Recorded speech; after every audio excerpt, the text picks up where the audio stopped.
the Healing Through Love podcast with Sharlene Lynch and Rose Davidson. In episode 140, discover how to align your soul's purpose with business success in this inspiring talk with Karen Gruber. And I guarantee you it looks a whole lot different than the woman who's working in her business who believes nobody's going to pay me. So they feed into each other, the identity and the inspired action. And you just have to take the leap. You cannot wait to change the belief. You have to take the actions that will feed into the belief. And then as that starts to shift, the belief changes, the actions become easier, the belief becomes easier, and all of a sudden, your days look like a woman whose clients love to pay her, and they are paying her. They're paying her on time. They're signing up for her offers. They're showing up to her workshops. I mean, it's a... Welcome to another episode of Healing Through Love. Each week, we share ideas, experiences, and resources to increase the awareness of domestic and family violence and to empower survivors to grow and thrive. We talk with experts who share their advice, or with people who have experienced abuse, no matter where they are on their journey. This is all about healing through love. And now, here are your hosts, Sharlene Lynch and Rose Davidson.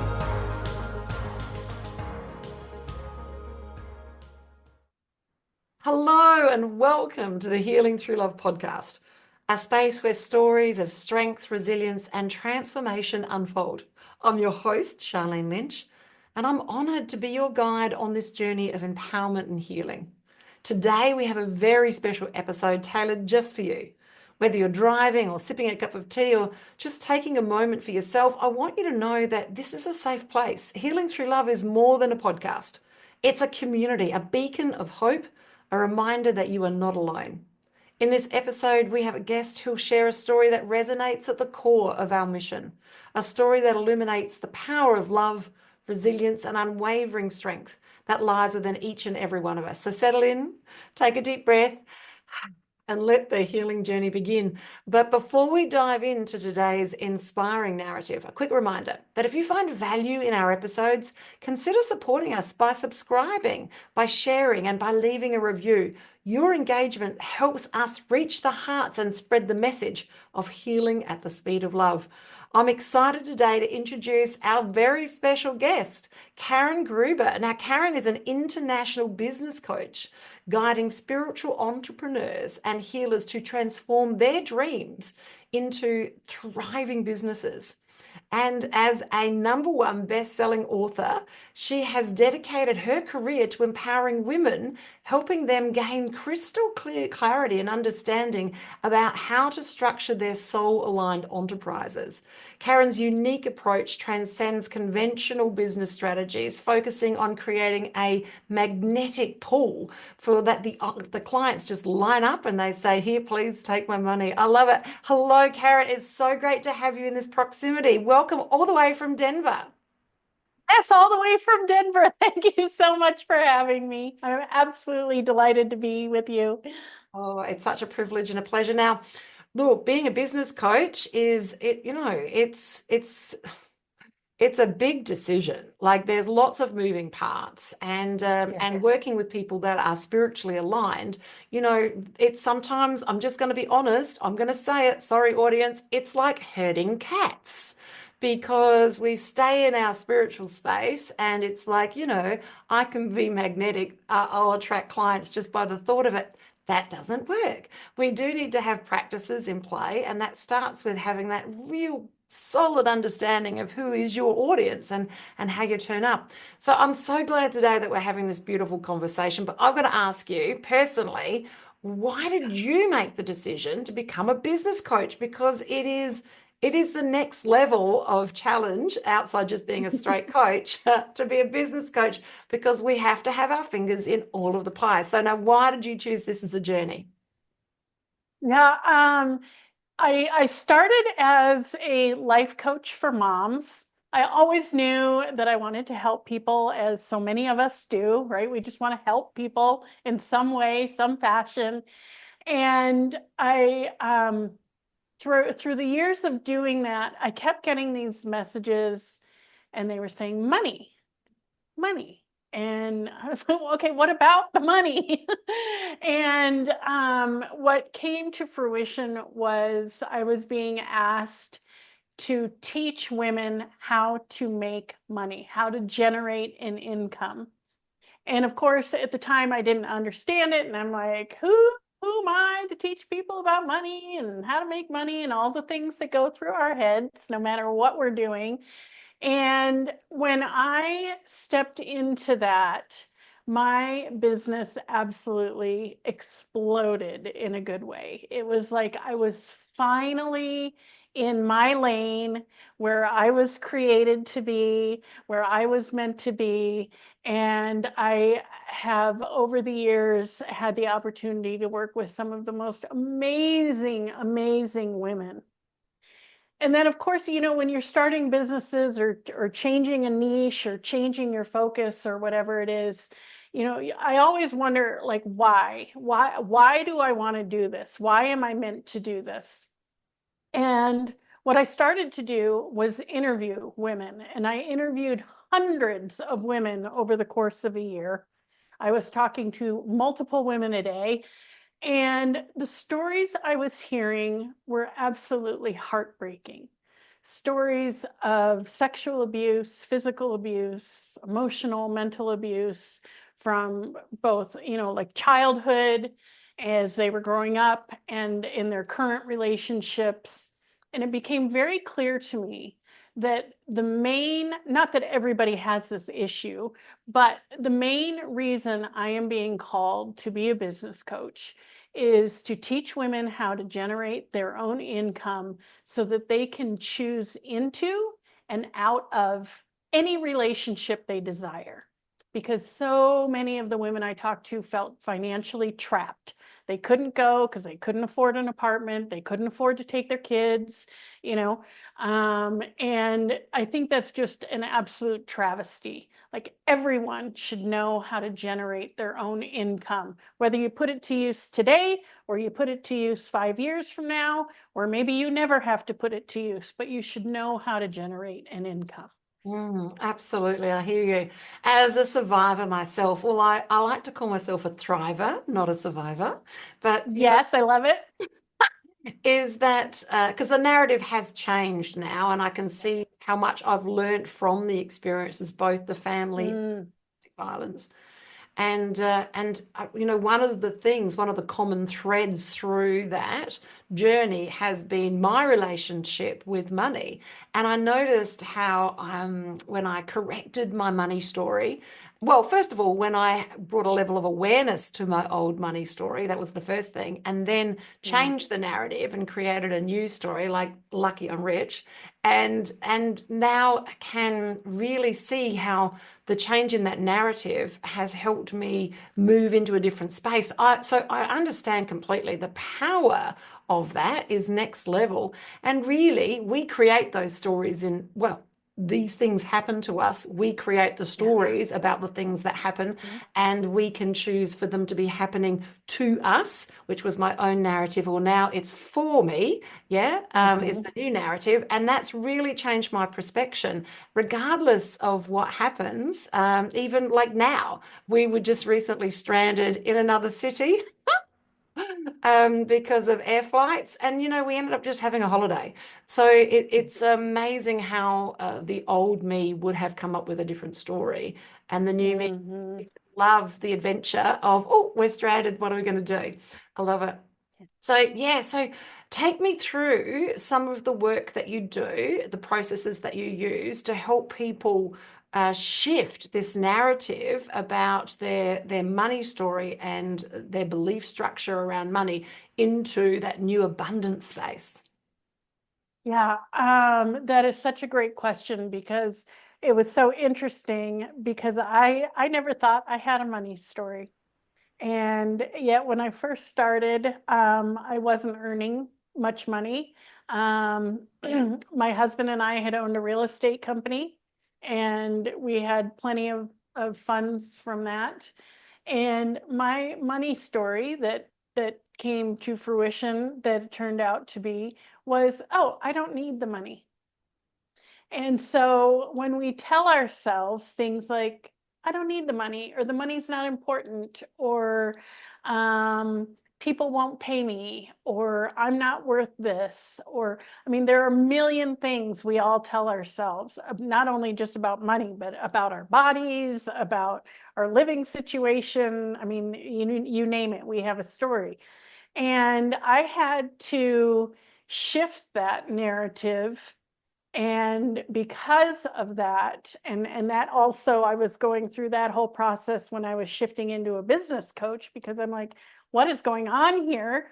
And I want to be as beneficial and bring all that I can to my clients, is going through this process myself of uncovering really what is my money story.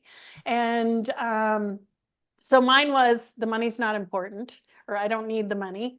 And I had to work through that to change it, not to, I need the money, but the work I do is valuable and I deserve to be paid, right?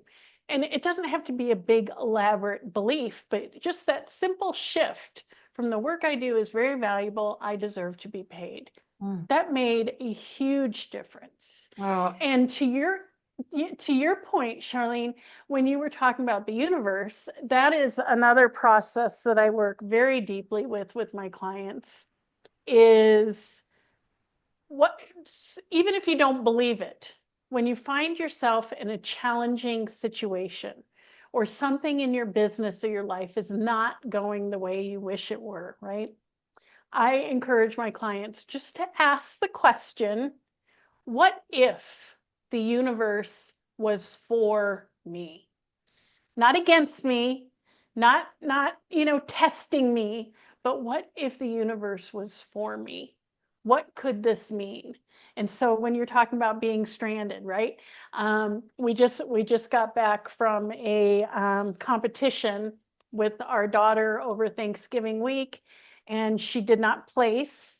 And obviously there was disappointment. But like, just thinking about, instead of bemoaning with her and, oh, the judges don't know what they're doing, or that girl didn't deserve it, or all the things that we could say to try and make somebody feel better, is like, what if this was meant to be the outcome? What if this is all for you? And thinking about that, she's going to learn a great lesson about resilience. And she's going to learn a great lesson about the direction she wants to go in terms of extracurricular activities, if she chooses to continue to pursue this, if it's not her game, all these things. So it's a great question to ask anytime you find yourself, I call it kind of swirling, like you're stuck, or you're spinning, or you keep telling yourself negative things. Like, what if this is all happening for me? And then, I mean, talk about possibilities. That just opens the floodgates of possibilities. I love it. I love it. I love it. At the core of all of this transition, at the core of all of these shifts, is our self-value, our self-worth, our self-esteem, which is attached to our self-worth. So, like, what can we do to begin the journey, aside from changing our language and change our life, like what you've just mentioned there? What are the other steps that we can do to change the narrative around our self-worth and our self-value, so that we can have that foundation to underpin the new stories? It's a twofold process. And one is, so there's two parts. The first is our identity. And whatever we believe our identity to be, we tell ourselves these things. I'm not worth it. People aren't going to pay me.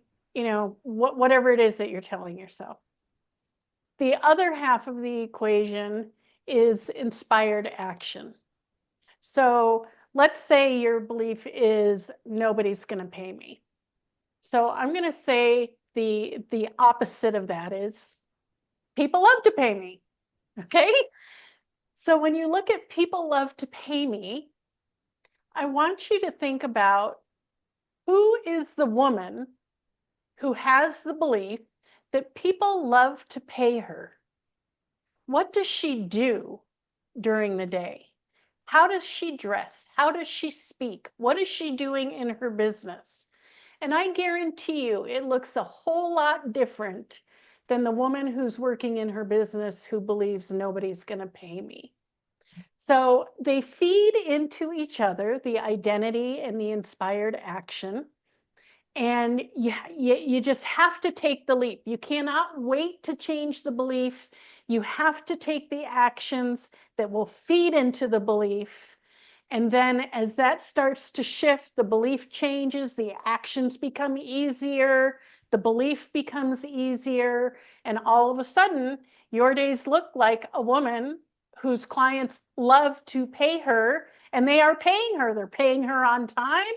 They're signing up for her offers. They're showing up to her workshops. I mean, it's a cyclical thing, but you cannot wait just for the belief alone. You have got to take that inspired action. I love the inspired action. So this is not acting as if, this is feeling as if. So Yeah, energetically yes. holding that frequency of the possibility of the $1 million you. Let's just pick a number, $1 million you. And then basically, look, we know how manifestation happens. That when you hold that frequency for any length of time, then it is. But as you say, Yeah. it is at the core of our identity. And as a thriver, when I was working through surviving, it was very much poor me, and it was very much victim Mm, mentality, and it was very much, oh, this always happens, like changing, needing to change the yes. narrative, needing to change the language, needing to change the vision of what's possible, and Yeah. definitely holding that vision for what's possible as a woman who magnetically attracts business and money Yeah. and people into their lives for the good of all. So yeah, I love it. I love it. I love it. Yes. So, and yes, it does begin with our identity. And if you're listening today and you're like, yeah, this conversation is resonating with me, I can implore you to reach out to Karen, and her links are going to be in the show notes and also in the show description. And reach out to her and have a conversation. So Karen, what does having a conversation with you sound like? Like, how do they book a curiosity session, or they book a discovery session? How do they begin the journey of finding out more about working with you? Yes. So for a one-on-one conversation, I just wanted to check my notes. We have a core message review. The Sharlene will have the link in the notes. That does not have to be a message review. It's just a way to get to me personally. So if you care to book that message review, I ask a lot of questions. I want to know what you're doing, what you want to do, how long you've been doing it, what's working, what's not working, and really dig deep into really what is it that you want, right? Because we all need to create a vision for our business or our life or our life that is so big and so juicy and so exciting that we cannot wait to get out of bed in the morning. And Uh, I pinky swear I have mine posted on the wall next to my desk. I look at it every single day. And that is what helps me overcome the fears, the procrastination, because when I am dialed into my vision, there's no room for fear. There's no room for procrastination and maybe tomorrow. I don't really feel like it today. Or spirit's not telling me to do this today, so I'll just wait. The things that we do and the excuses that we make, all the bypassing. So if you can get dialed into your vision and have it be so exciting that you just cannot wait to keep going, that's really where I start with all my clients. I love it. I love it. I love it. So, yes, so that is exactly when I do my keynotes on the shift process, is exactly where I start. S stands for see the big picture. And what we know is that when you craft a picture that's bigger than you, so for me, that included running a charity for domestic violence, is that it's through you, not for you. So message comes through you, and you're acting differently. You're stepping up differently because you know this is for a bigger cause.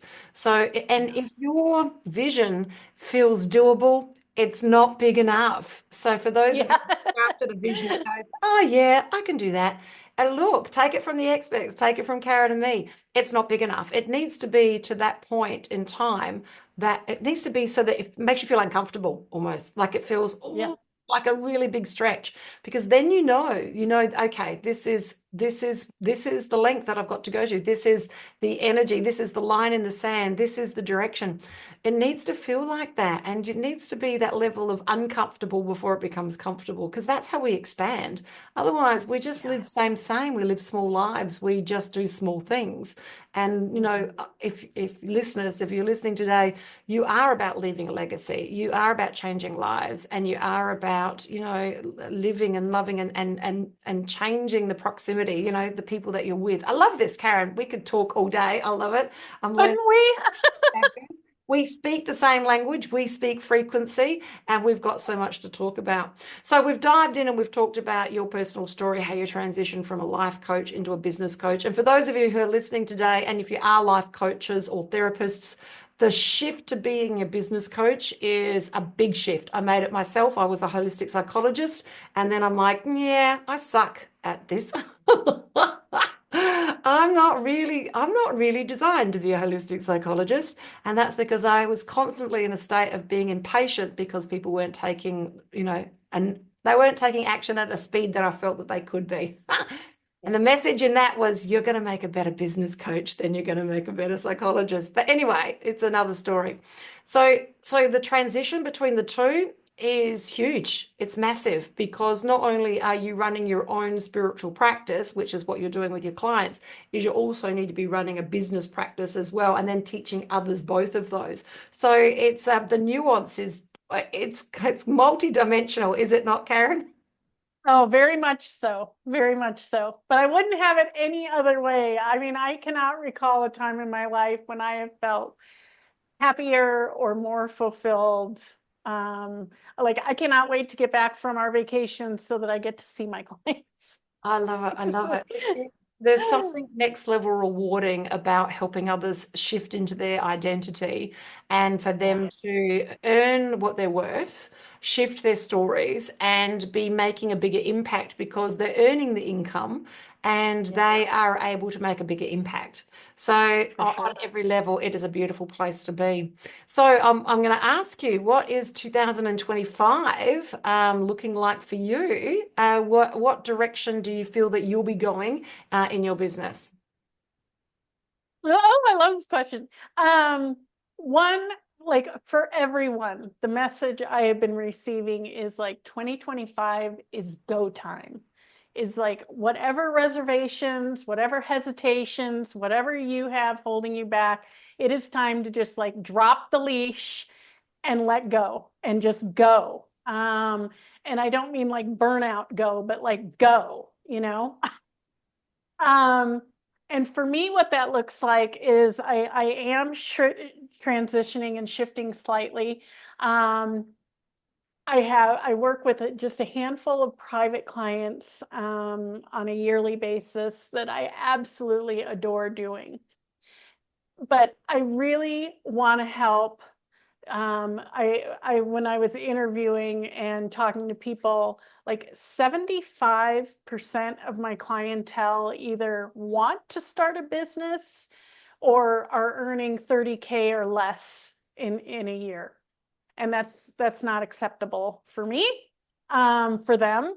And so I want to really work hands-on with them in a closer and more frequency. Like, I want them to have the high touch experience, but not having to do the annual coaching. So I am creating a collective that is going to launch in January, that is going to be very price accessible. And there will be coaching opportunities multiple times a month. There'll be courses in there, everything. And you can come and stay as long as you want, whether that's 1 month or if you stay for, 5 years, that's great. But really creating a community because this healing work and spiritual work can be very isolating, especially when so many of us are working from our homes and we're not in an office environment, and we're seeing clients on Zoom and all of that. So really building this collective, this community of sisters who are having the same challenges, who are having the same successes and celebrations, and cheering each other on and inspiring each other through their work. I am so excited about this experience. I wish I were starting today, but we're starting in just about a month. And that is going to be my biggest thing in 2025. Oh, I love it. That is so juicy. I can't wait to have you back as a guest next year, and we can talk about your collective. It's a beautiful, sounds like a beautiful container to move forward, and I love it. I love it. I love it. So, look, Karen, it's been a fabulous conversation, and I do feel that we could talk for a very long time. But I'd love to round out today's conversation by you sharing your words of wisdom. Okay, so I will start with whatever you are feeling called to do or to be, don't give up. Don't ever give up. I don't care if you're working a full-time job and you have 30 minutes a day to devote to something different, whatever you're being called to, do it. And don't ever give up. And don't ever listen to the people who tell you you can't, you shouldn't, you should be doing something different. What about your kids? Just nobody else matters in this picture but you and what you're being called to do. So please don't ever, ever give up on yourself.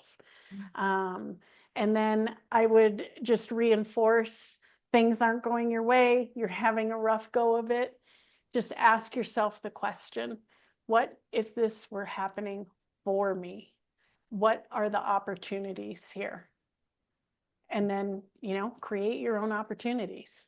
Oh, I love it. I love it, Karen. It's such a beautiful conversation. If you're listening today and you are a survivor of family and or domestic violence, we are running Pamper Days in your local cities. We've got one in Adelaide coming up, Sydney, and then also Brisbane here in Australia. We've got several in the States, Japan, Hong Kong, and a few other countries around the world. So if you are a survivor and you're listening today, reach out to Healing Through Love, and you'll see all of our email addresses and ways to contact us here on this podcast. And we'd love to point you in the direction of a Pamper Day in your proximity. If you're listening today and you are a practitioner, if you've got the heart to make a difference and pay it forward and hold the frequency for those who need it most, just for one day, we would love to have a conversation with you and introduce you to who's the organizer in your location. Or better still, we can talk you through how to create your own. We'd love to do that. That is a free training, and we are always open to helping you shift the dial and create these beautiful conversations and safe places for people to land. I love it. It's been a privilege and a pleasure to have this conversation with you today, Karen. I'm looking forward to having a conversation with you in 2025. That's a goodbye from me and a goodbye from Karen. Thank you for joining us for this episode of Healing Through Love. You can get further resources, see the show notes, or simply reach out to us via our website at htlaustralia.org. Thanks so much for joining us, and we look forward to your company next time on the Healing Through Love podcast.